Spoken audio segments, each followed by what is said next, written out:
இட்லி மாவில் இட்லி எப்படி பஞ்சாட்டை சுடுறதுன்னு பார்க்கலாம் வாங்க. அதுக்குள்ளே இங்கே பாத்திரத்தில் தண்ணி வச்சுருக்கேன், கொதிக்கட்டும் தண்ணி. மாவில் வந்து உங்களுக்கு தேவையான அளவு உப்பு, தேங்காய் எண்ணெய் ஒரு 3 ஸ்பூன் இருக்கும், 3 ஸ்பூன் ஊற்றிக்கோங்க. இந்த மாவு வந்து நான் வீட்டில் ஆட்டலை, பக்கத்தில் வீட்டில் விற்பாங்க இங்கே. அந்த மாவில் தான் நான் இப்போ உங்களுக்கு செஞ்சு காமிக்கிறேன். நல்லா ஊற்றி நல்லா அடிங்க மாவை. உங்களுக்கு தேவையான அளவு தண்ணி ஊற்றி கரெக்டாக மிக்ஸ் பண்ணிக்கோங்க. அதுக்குள்ளே இங்கே வந்து தட்டில் துணி போட்டு மாவு ஊற்றிக்கலாம். ஒரு துளி கூட தேங்காய் எண்ணெய் ஸ்மெல்லே இருக்காதுங்க.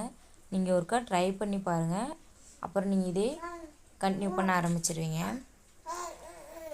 உங்கள் வீட்டுக்கிட்ட இந்த மாதிரி மாவு வைக்கிறாங்கன்னா மறக்காமல் கீழே கமெண்ட் பண்ணுங்கள். தண்ணி நல்லா கொதிக்கட்டும்.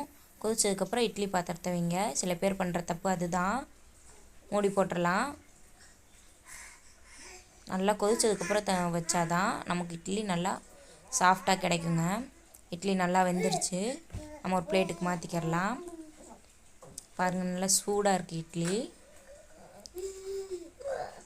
பாருங்கள் எவ்வளோ சாஃப்டாக இருக்குன்னு. பாருங்கள் எவ்வளோ சாஃப்டாக இருக்குது பார்த்தீங்களா. இது வந்து ஒரு சின்ன டிப்ஸு தான், எல்லோரும் வாங்க சாப்பிட்லாம். இந்த மாதிரி சின்ன டிப்ஸுக்கு நம்ம சேனலை மறக்காமல் ஃபாலோ பண்ணிக்கோங்க. முக்கியமாக சப்ஸ்கிரைப் பண்ணிக்கோங்க. பாய்.